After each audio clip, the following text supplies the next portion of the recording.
Sometimes, when I'm sitting down, thinking about life, I wonder if I'm going insane. I think all of us have had at least one moment back in time in our lives that we can think back to when we really questioned, who am I? What am I doing here? What the hell is going on? How big is space and how small are the atomic, clusters of particles and quarks and gluons and protons and neutrons, electrons, this crazy world that, we hear about, the out there and the down there. Yet we're living right here, the size we are, in this reality that we're living in. And everything just flows through your mind at once. And it seems overwhelming sometimes. If you haven't had that experience, where the hell have you been? It's something that's so profound and something that I have had so many times that at some point it starts to make you wonder, what am I really supposed to be doing here? And you ask the deeper questions, the questions about existence, about whether there's a God or whether everything is God, whether or not you're supposed to take on a specific belief system which allows you to get closer to that belief that you want to have, or if you're supposed to try them all out, or just remain closed-minded and, live in the 3D reality that we're given. Whichever one you choose is going to be analyzed by you yourself as you pass through your life. If you're a secularist, if you're a Christian, if you're a Buddhist, you will analyze your own belief system as the years progress, whether you like it or not. Now, there are plenty of people who are very pious and, steadfast in their belief system. And I commend those people for their dedication. But I can only imagine underneath that cloak is at least an inkling of, I wonder if there's something else. I think that's healthy. I think it's natural. And that's what I'm going to talk about today. My thoughts on, belief in God and the insanity that we all kind of encounter in these discussions, which became especially fiery on YouTube and elsewhere, about 10 years ago. There was the flood of atheist channels, which sought to dismantle, with any means necessary, any discussion about theology, Christianity, and those who participated in that, myself included, to some extent, have to admit that there's almost a little bit of envy at those who can believe something so strongly. There's a certain amount of pity from some people, and then there's a certain amount of compassion and understanding. But for many, it's envy that other people can live their lives and believe that it's not meaningless, and believe that there is a point to their existence. This is something as a young man I did not realize. I was very scathing of religion in general. Many people have died in the name of religion. We had the Crusades, and we've had several other historic, incidents of people saying, well, travesty. The Incas, all of their, writings and papers were burned. Pretty much all of the written history around the world has been burned, only for the sake of it's not within the parameters of what we believe to be true, which is amazing, because all the thoughtful people who tended to be what the religious would call secularists, those are the ones who tended to preserve the knowledge.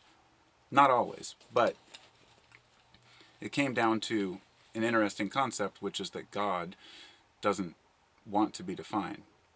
That God is an idea, but also everything. It's everything or nothing. You could get into many different terminologies about this. Many people would think of panpsychism. That's that everything's aware, that the universe is aware. usually the argument you get from people who are opposed to that idea is, well, are you telling me a rock is conscious? Yeah, in a way, but only because it's part of a larger whole, the Earth, or Gaia. Think of it this way, and I'm sure you've heard this metaphor before, but just for those who haven't, this comparison that to make the human body work, we have several different organs working independently.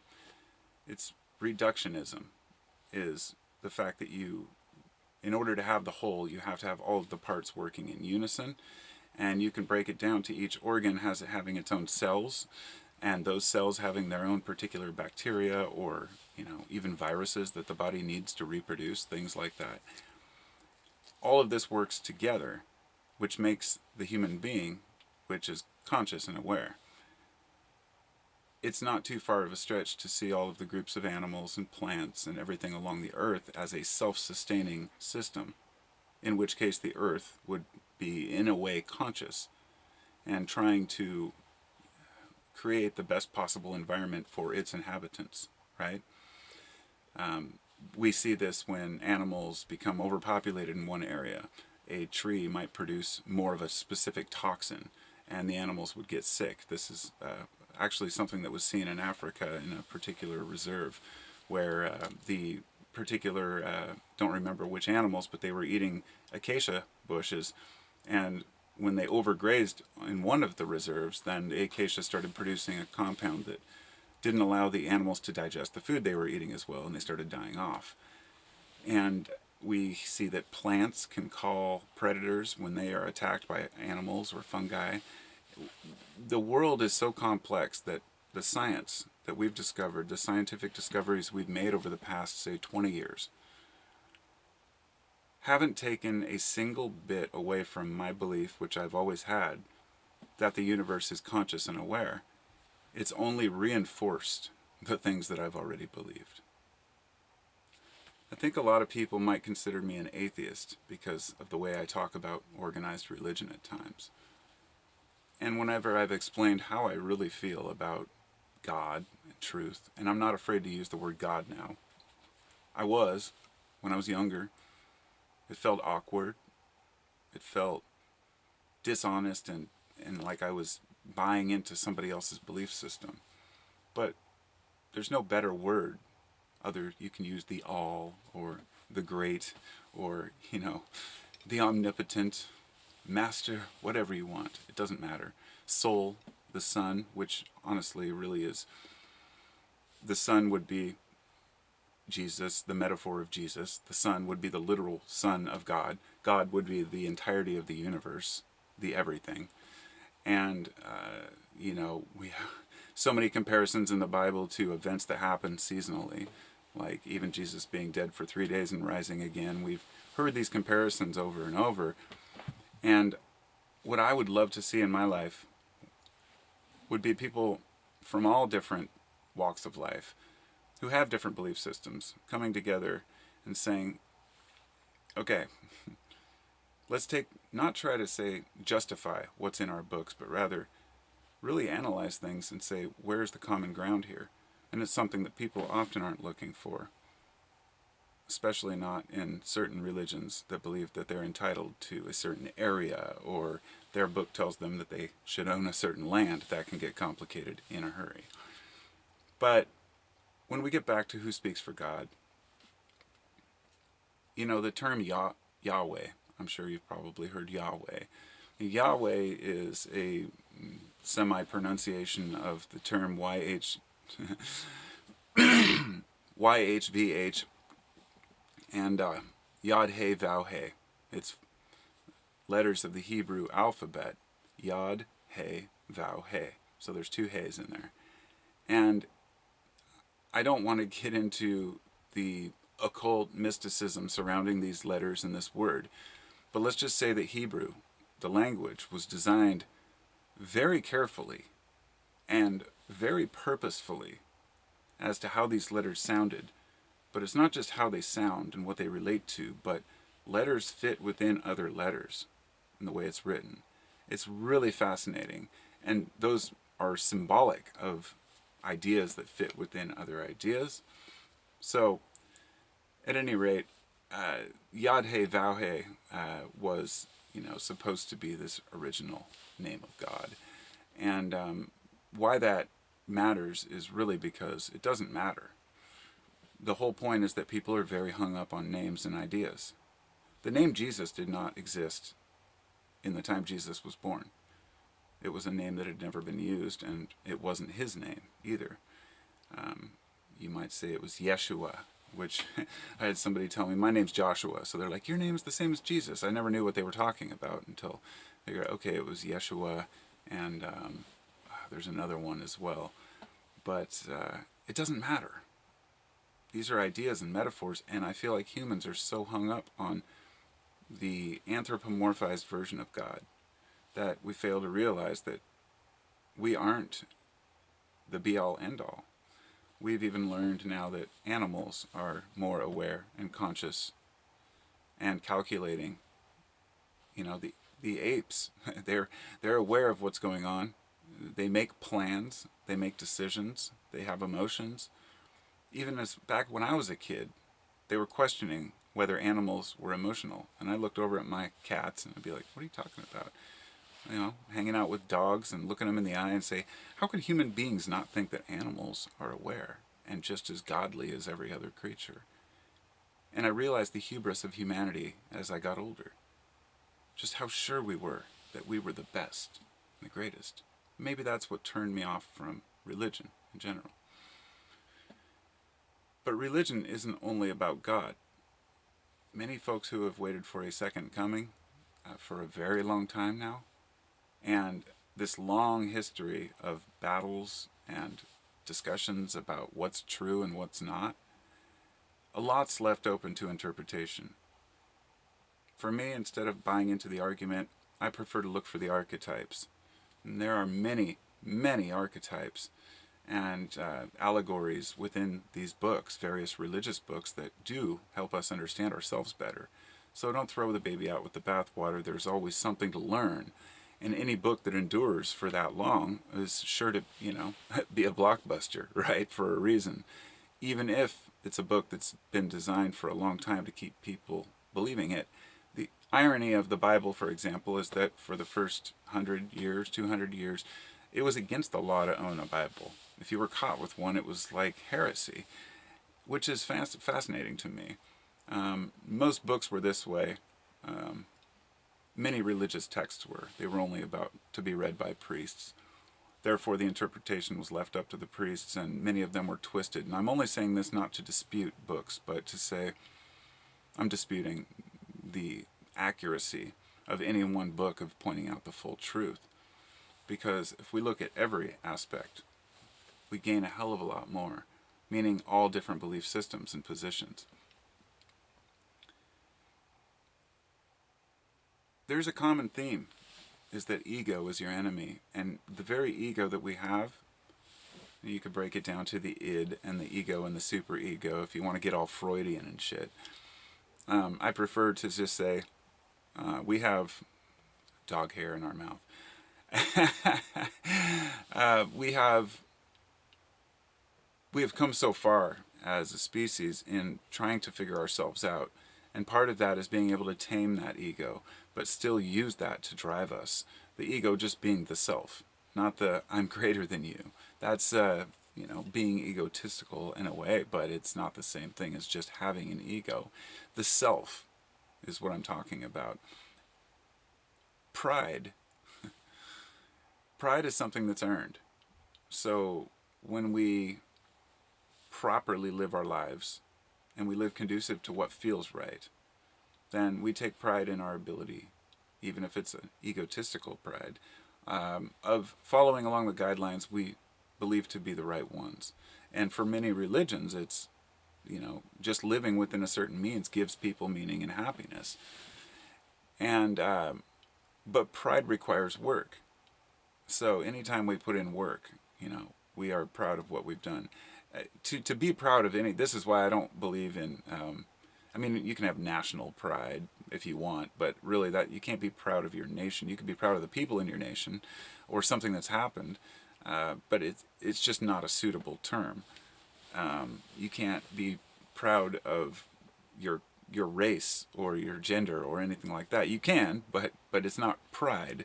It's maybe confidence or whatever it might be. But pride should really be reserved for those things we've earned. And in the many different religions, pride is considered, to come before the fall, let's say. And I guess that one's to each his own. But why would I even believe that there is an ether, that there is something bigger, that a God exists at all?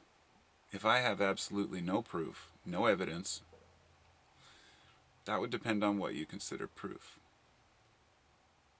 Now, this might get into some realms that many people are very familiar with, and perhaps some you aren't. But psychedelics have taken me to many places in my life. I want to make a disclaimer. I'm not sponsoring or advocating the use of psychedelic substances by anyone, especially if you're young. However, if you are an adult and you are curious, do find a outlet for that curiosity. I recommend that people who have any family history of mental illness, such as psychosis, schizophrenia, completely avoid psychedelics. And also those who, you know, who aren't prepared or aware of what they're doing should talk to someone beforehand who's an expert. Have a guru. Even the experts, the psychonauts like myself, have scared ourselves half to death. There have been times where I thought I wouldn't come back. But the reason why I pushed myself so far into those realms, and I'm talking about 6 hits of acid or 7.5 grams of strong psilocybin mushrooms, or 120 milligrams or 150 milligrams of some really good special K. All these things have taken me to interesting places that are scary, very scary. But I've gone in with intentions, and I've asked, if there's a God, I'd love to speak to you. And in a way, And what I've come out with is an understanding that is so difficult to explain.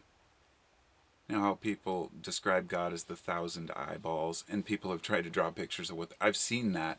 I wasn't expecting to see that, but I've seen this vision and understood the meaning and the feeling behind the human eye, or I guess it could be any primate eye, but that you often see in these visions. There's different types of visuals you have on psychedelics, and I know this may be kind of off topic to some because they think, well, what does God have to do with psychedelics?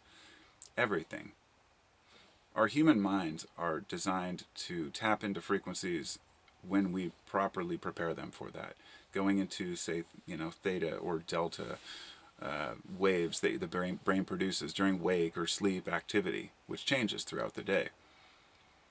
You can modify this by, say, meditation, and also by your brain chemistry by either not eating or eating certain foods. Many different things you can do to alter the way your brain and your body operate for the moment. This is why if you're tired, you can drink coffee and wake up, or you can take a sedative to go to sleep. There are other things you can do to put your brain in a certain state, which is more akin to deep meditation. Transcendental meditation and psychedelics have almost identical readings under brain scans when people are, doing a deep meditation or when they're in a psychedelic journey.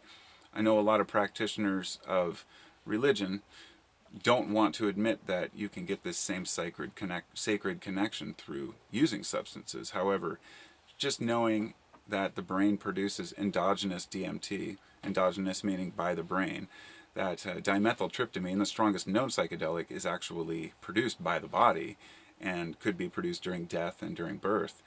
It leads you to wonder, what is the brain doing? Why is the brain psychedelically infecting itself at certain times? What could be the purpose? Is that a byproduct? Maybe DMT has other uses, but it was just a secondary effect that's possible. How did we grow so closely to serotonergic drugs like, psilocybin and LSD which is manufactured from the ergot fungus, which is a psychedelic as well. So they all are naturally derived one way or another, or, synthetic versions of said. However, each one of these acts independently and uniquely, just like mescaline, anything else, they've been growing next to us, our whole lives, on the wheat, on the cow patties, in the fields. What if psychedelics were the bridge to God? I guess that was a long-winded way of getting to that point. Honestly, I think that there's a book now that it just popped into my head. I believe there's a book called Bridge of the Gods. No, I think it's Fruit of the Gods. It doesn't matter. Terence McKenna wrote some fantastic discussions about this, but I don't want to make this about psychedelic literature or lore. This is about how we can connect to God through psychedelics. The evolution of mankind and the evolution of our own lives can be observed in such a short period of time. You can go through so many different ideas with such crystal clarity when you're on the verge of losing your mind. And that is a scary thing, a very scary proposition. In fact, those who have done deep psychedelic research can be led to believe that in their own minds that maybe the crazy ones are the sane ones out there, That in fact, some of the early tests with LSD were done to induce schizophrenia so doctors could understand how schizophrenic patients felt, because it has a very similar attribute. And that's the thing. What you're doing is temporarily tapping into this other way of thinking, shutting down your prefrontal cortex so you're not, too worried about dealing with things right in front of you, and rather close your eyes and let the rest of your brain connect. And somehow in that connection, you get a feeling and a connection with what you might call God, if you're open, and you're open to that interpretation. And the further you push, the more insane it can feel, and the crazier it can become. And part of this is dealing with the darkness, because for me it's always the balance. I see the light and the dark, and I don't fight it, I don't resist it, I just let it flow. Because the darkness is not evil, it's not negative, it's just opposite, because everything has opposites. And the more I learn in my life, the more I see this consistently repeating itself. Everything is about balance. If anyone makes a bold claim that's disputed by anyone else, then and they have two strong opinions against each other, I know that neither one of them are probably right. Unless you're just arguing over where a city is, or, real factual things, but, more existential questions, which are very, very difficult to answer. Who am I? Where did I come from? Why am I here? What am I supposed to do? Is there a God? Who do I owe my time to, and what should I be doing with it? Everything comes down to that yin-yang, our happiness, our sadness. You cannot have one without the other. You cannot have a utopia without some suffering. These are just universal equations that are so obvious. And at some point we all have to reckon with it. When people talk about evil, I ask, can you define it? And I know people will oversimplify and come to the most evil things that people do.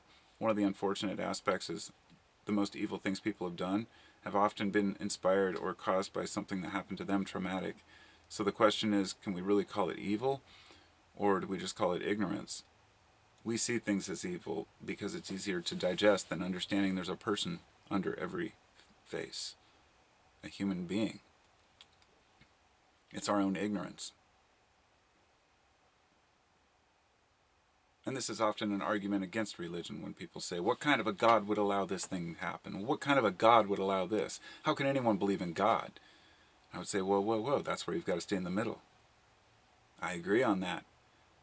But perhaps the God over here is not the God that's here, right in the middle, everywhere.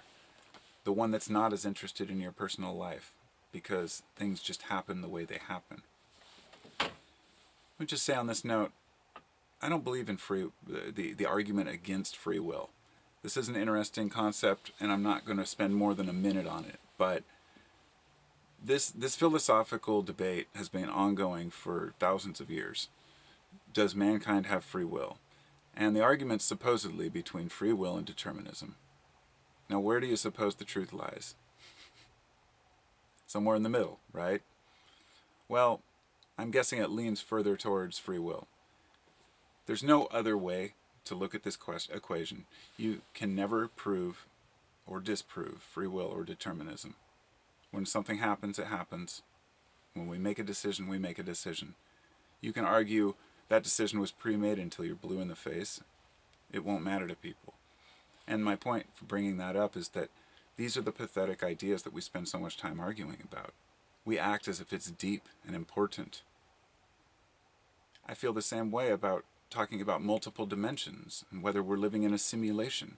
These things are just mind garbage that are fun to think about, but not to present seriously as a discussion about, what you should be spending your time thinking about, but rather, how do all these things connect to us and each other, and what things can we understand?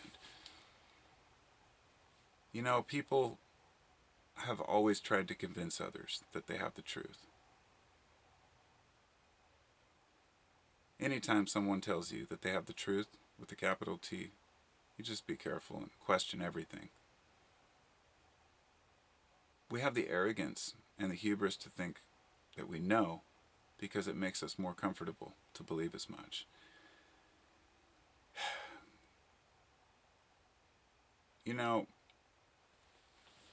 As I was kind of fascinated with the Incas and their belief systems, and I guess they had their gods, and so many cultures had their gods. And I remember as a kid thinking, how could the Greeks believe in God, all these gods, and really think that they were people? We weren't told anything about metaphors when we were young. We just thought that they believed Zeus was a real guy.